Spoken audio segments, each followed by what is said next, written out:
Pulling out the coupe at the lot. Told him fuck 12, fuck SWAT. Busting all the bells out the box. I just hit a lick with the box. Had to put the stick in the box. Pour up the whole damn. Hey everybody, welcome back to the Punkin Show. I have a special guest in the building. Go ahead and introduce yourself. Yes, my name is Devontae Harris. Devontae Harris. Yes, ma'am. Owner of Harris House of Heroes. Harris House of Heroes. Yes, sir. Right here in Triple D, America. Yes, Lord. Yes, Lord. So, for most of y'all who don't know Devontae was a player of New Orleans Saints. He also played for the Tampa Bay Buccaneers. Mm-hmm. I'm the least one to know about sports, so go ahead and go into that. I did want to, how was that first day of being drafted? Well, what's crazy, I wasn't drafted. I was Really? undrafted, which is way worse than being drafted. So, basically, it's like they go through the draft, and then you have guys who sign for little to no money to a team, and I was one of those guys.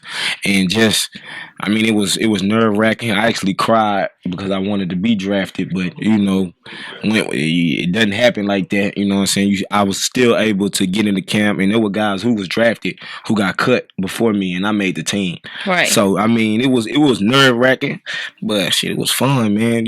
Just the challenge to be able to go out there every day, doing something new. You know what I'm saying? And living your dream. So you got a lot of love at Texas A&M. So how was that? What was your experience transitioning from A&M love to New Orleans Saint love? Well, it was a little different love, man, because I was a 4-year starter at A&M. Came up, I was All-American coming out of high school, so I was just a man. And then once you transition, go to the league, and you're not drafted, and you coming from the bottom up, once you get to the top, and once you make the team, it's cool. But just going like that grind, boy, that shit hard. Just being able to be a part of that team, what was that like for you? It was fun, man. People cut on the TV and see you there. Like, every Sunday, see you balling, see you making plays. You know what I'm saying? You coming home, on your bye week, people praising you, you love it. And the money good on top of that. And not to mention the lifestyle. Like, that's a whole different category. You get to get whatever you want. Bitches everywhere. But, it was, it was fun, man. And I loved it while I did it. And, as soon as the politics came into play, it kind of switched my view on a lot of things. But when I first came into it and I was like a deer caught in headlights, I loved it. Yeah. You know what I'm saying? It was what you always wanted, though. Yeah, for sure. Your daddy was in the NFL. I'm sure it's something that he put into you growing up. You get your chance, and then the politics come. So speaking on politics, there has been a lot of speculation since this Aaron Hernandez documentary dropped with CTE. Do you think that it's something the NFL should take a little bit more seriously, or do you feel like it's something that people are exaggerating on? Oh, hell yeah, they should take it more seriously. In all honesty, I'm going to sit here and say they should take it more seriously, but it's only going to be maybe a handful of owners who take that shit more seriously, in all honesty, because we a dollar amount to these people. Like, that is what it is. Like, they can claim that they doing all these studies on this and studies on that, and it may be some teams who really doing studies on this and studies on that, but it's also a majority of them owners, man, look, where that dollar bill coming from next, it is what it is. That's how it's going down. Like, and that's just the raw truth of it. But you got that certain type of owner who really care about his peoples. But the NFL, it's kind of, they want you to be better, they want this, want that, but on a sense they covering their ass. So a bunch of bull. Like, that's what it is. It's a bunch of bull, and people just covering their ass. So, like, that's what it is. It makes sense. NFL makes a lot of money, I feel like they got to move different. So what was it like going from the Saints to being drafted to the Buccaneers? Well, so I got cut from the Saints, played 2 years there, got cut going into my 3rd year.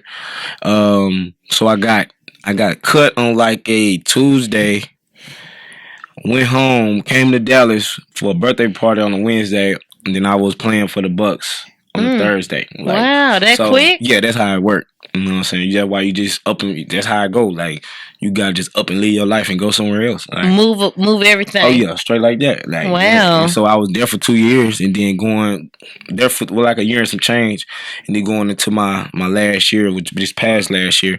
That's when they cut me. And then that's when I came back home. I had a few workouts for other teams, but the transition from team to team is like changing clothes. Like I mean, you're gonna have to get used to it, especially after your first time. Getting cut, like it's just once you rip that band-aid off, like you heartbroken the first time you get cut, but after that, it's business. It is what it is. The Saints will have way more of a culture and a more of like people rooting the Saints on than the Buccaneers. A bigger fan base, yeah. I mean, it's a bigger fan base. I mean, the team won more, Saints won more. It was more of a winning culture than the Bucks was. Bucks was kind of like, come to work, get your check, go on about your business. Like Saints was come to work, get your check, motherfucker, let's win. So that's a different in culture. I mean, you getting your check at the end of the day, but that's when it boiled down to, are you a competitor or not, for real? So yeah. And I was a competitor. I felt I wanted to compete at all times. So is something that's instilled in you. Do you think you will ever get back on that field? No, sir. No. Explain why. Because I can't. I love writing my own checks now. I love doing what the hell I want to do. I love me having employees and me not being an employee. Like I like making my own hours. I like doing whatever I like to do. Chilling with my son.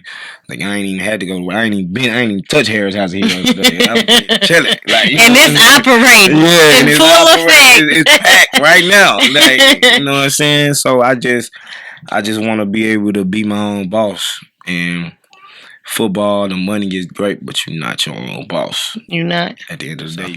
So those of you who don't know, Devontae has transitioned. He now is the owner of Harris House of Heroes, which is popping. It's a daytime spot, brunch spot, lunch spot, come kick your spot, sports bar, all of that. So what was your big inspiration behind Harris House of Heroes? I just, like I say, I love superheroes and stuff like that growing up. And I looked at my family, since we all great in sports. In my opinion, we were all good in sports. Like everybody in my family was good in sports. Really? Yes. Even the women? My sister is a junior Olympian. Like wow. She ran for Texas Tech. Like, you know what I'm saying? She coming off a back fracture, but she like ran in Poland for our country like at 16. Like, so I just look at us as superheroes. And I'm very family oriented. Everything I do is family. So, you know what I'm saying? Harris House of Heroes. Just like I felt our house was a house of superheroes growing up. And I just wanted to kind of put that in a vision for a restaurant and kind of like that come as you are vibe. You know what I'm saying? You can come as you are. Now we're doing dress code though for all that ghetto BS. We ain't going for that. What happened with the dress code? We got dress code. What happened with it? Nah, man, I ain't finna, man. Look, I love y'all black folks. I do. But you ain't finna come, Harris House of Heroes, make my shit hood. It's not finna happen, bro. I feel that. It's not finna happen. Like, I feel that. You heard it from the owner. Y'all is not finna come mess my shit up. I'm telling you right now. Period. So come up here, man, dress, act like you got some sense, like somebody raised you. You know what I'm saying? Cause my mama be up there, my sister be up there, you know. Your auntie be up there. My auntie be up there. Like, it's a house, it's a family. So y'all come like y'all got some damn sense, and then we'll have a good time. If you ain't doing that, you ain't welcome. Other than that, you welcome. So I feel that. I was in a club a few weeks ago, and I'm like, why men can't wear tennis shoes in clubs anymore? And they was like, well, in a black culture, if you step on a man Jordans, it's a fight. So we had to strict the dress code now. It's crazy how you got to do that, bro. It's crazy that, just the dress code will give people mind, oh, we in a whole different type of scene. Like, just the dress code alone. So I feel it was something that we had to do, and we're going to continue to do. So moving forward, what is the dress code against Harris House of Heroes? It's really just come presentable, man. No flip-flops, no shorts, none of that. Like, you know what I'm saying? You can have a ripped jeans. Just come like you going out on a night on the town. Like your mama say, hey, man, go put some clothes on. Let's go somewhere. Yes. How would you dress then?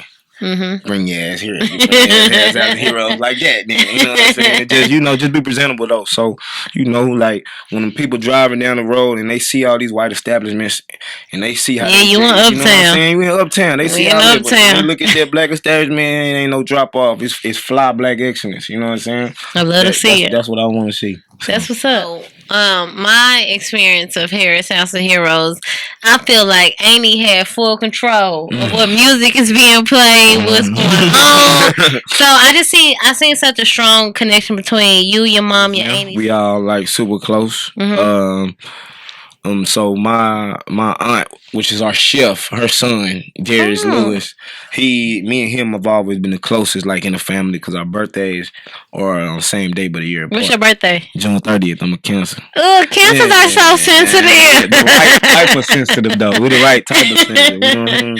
So, I mean, we just, kind of stayed close from that. And it was a big gap, really, in between everybody else's ages. So I don't know, maybe that me and Darius been so close, it kind of kept my mom and my aunt, real you know close. what I'm saying? But they all, they always been close. So I mean, it's just us four, like just been close like that. It ain't really, it's just how it is right now. That's how it's always been. Yeah, that's what's up. So what's the relationship between you and your dad? Was he someone who was a big inspiration behind what you did? Most definitely. Like, I always want to be like my pops. Like, everything that I did, as I got older, it kind of changed, because it was a time that I really wanted to give football up and play basketball. You know what I'm saying? But he kind of talked me out of that, which is the best thing he could ever do. But I've always wanted to be like him. He always trained me harder than anybody else, because he seen like the potential in me.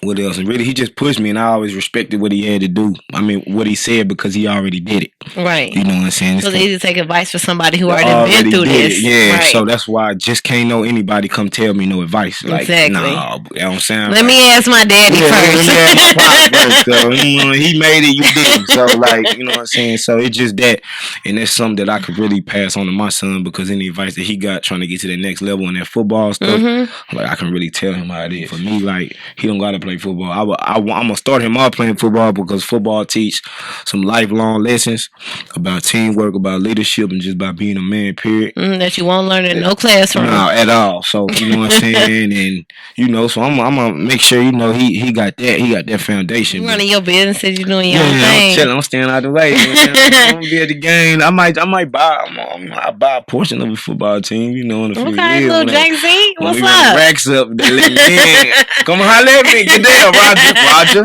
I'm here. What do you think is the importance of getting black people to build black people up? All black owned, 100% black owned. We take pride in that. Like, we don't want no investors right now. Like, we good. We going our own black dollars. We want them things circulating. So when we reach that certain threshold, we're gonna say black dollars did this. Y'all didn't do that. Like, you know what I'm saying? Y'all ain't putting nothing in our palm. Like, and it's important for black people to lift up other black people, because, I mean, that's what all the other races are doing. Exactly. And it's not so much on division. It's just, like, just support one another. Like, don't come up asking for free shit. Exactly. Don't come up asking for no discount, because I don't do that in nobody. No, and they don't do that to the white people. Nah, they don't. You gonna go in there, you gonna pay full price for that Gucci headband. You gonna pay full price for that diamond ring, fam. Like, nah, don't do that. You know what I'm saying? And just support me, and because I know that's what I do. Like, I support black business. I support businesses done right anyway. Period. Young entrepreneurship, old entrepreneurship. I don't give a damn. I just support somebody supporting themselves. So, if black people would continue to do it, and I'm not saying, because black people supporting, I'm not gonna lie to you, like, for sure. Black people, y'all, Full house, man. And Harris House of Heroes, y'all are not only supporting, y'all tipping good. Yeah, like, y'all are doing what y'all do, bro, and I love that. And when other black businesses come out, I pray that they get that same support that we get. You're getting. What's some of the biggest struggles you face as a business owner? Dealing with different people's attitudes. That can be hard. And it's not really hard. It's just adjusting yourself to talk to them people differently. Yeah, try to see their point of view. And not come off as, you know what I'm saying? Yeah, so you got different people. You got your hard workers. You got your lazy people that's great at what they do, but they just lazy. They need the extra little push. You got the little back talker. You got the snitches. You got all that. So, what's the plans for 2020? What you got planned for House of Heroes? Yeah, we gonna. I know we're gonna do. We're doing an NFL weekend here coming up soon. I know we doing something with the Tycoon. I know 50 Cent and all those people coming back down. I know they brought DC Young Fly to my stuff early, but they coming back down in May. So we're gonna have some things that co-align with those people. It's gonna have a kids' day coming up. We're gonna have a bounce house in the back. Oh, that's so cute. Yeah, but we're gonna wait for it to get a little warmer. For sure. Yeah, so the kids don't be, too cold. But other than that, man, just that. And then we're gonna do some switching up on the menu this next quarter. So y'all just be on the vibe for that. When I got to interview you a few weeks ago, you was telling me that you seen a lot of the inspiration from Turkey Leg Cut in Houston, and it made you want to open your spot here. So how did that black-owned business motivate you to do something in Dallas? Because really, man, I looked at it. I looked at that black-owned business, and then I looked at the city, Dallas, Texas, where I'm from, and I just understood that us in Dallas, Texas, we're so behind. When it come to culture, black culture, when it come to spots like that, like I'm just surprised nobody even did it. Like, they didn't do it before me. Exactly. Like, so I just felt it was just much needed. And I love the things that they doing down there. I love the vibes that they create, man. And I've never been, but I really just heard nothing but great things about it. You know what I'm saying? I follow them on Instagram, stuff like that. So I wanted to take a little bit of that vibe, put my own twist on it, and then put it in the city that I hold most dear, which is Dallas, Texas. Dallas, Texas. Did you feel like throughout your whole career, throughout everything that you do now, even owning a business, has Dallas been your biggest support system? Most definitely. Most definitely? Most definitely. Really? You'll be surprised. I get a lot of rappers who come up here and say that Dallas is the least that supports them. Because, look, I'm going, look, okay. Dallas is the least they support them because a lot of times when rappers be coming over here lying. Okay, rap cat. And you know that the people who went to school with you and they seen you and know you, that you don't got 12 bodies, bro. Like, you ain't never sold no drugs, bro. Like, I'm capping, bro. You know what I'm saying? That rap cat. I'm out here selling food, fam. I got some turkey legs and catching balls, fam. Come holler at me. Like, that's why, because I'm me, bro. Like, I told my lane and I'm in that lane. You know what I'm saying? Probably won't come holler at me and get on some whole other gangster shit. Like, I'm still a man. I can get with you on that, but I ain't out here. I'm shooting. That's why them rappers, bro, they don't get the support that they deserve or need, because it's a lie. I'm not at certain people, but it's a lot of cap going around, basically. A lot of cap. I went to school with a lot of y'all, so it's a facade. You're lying. But go ahead. Well, I definitely appreciate everything that you're doing for the city of Dallas, opening up your own spot.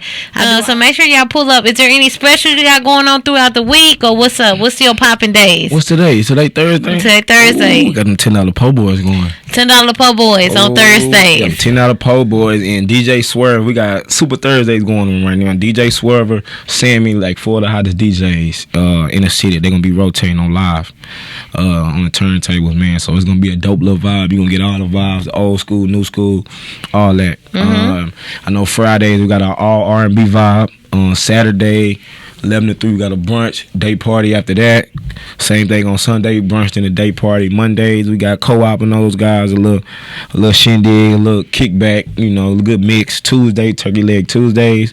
Wednesdays, we got our wings for 75 cents. Back to Thursdays, and we turned up, so. Hey, keep doing it. Keep expanding. Keep doing what you're doing. And thank you so much for coming. Where can the people find you at? Man, you can find me on Instagram, official_DH10, or also on Instagram, my company page, Harris House of Heroes. And then our spot is Harris House of Heroes on 3403 McKinney Avenue, Dallas, Texas, 75204, I believe, right in Uptown, McKinney Avenue, Uptown. So y'all come see us. We here. Come get some good food with a little love in it. Thank you, everybody who tuned in. Make sure y'all follow him on all his social network platforms. And make sure y'all pull up to Harris House of Heroes, because food is awesome and it goes down. And support black-owned businesses, period. Thank you, everybody who tuned in. I will see you all next Thursday. Until then, I love y'all. Thank you again. And bye. Double C's, I bought her. Got a bitch that's looking like a Leah, she a model. I got the pink slip, my whip is keyless.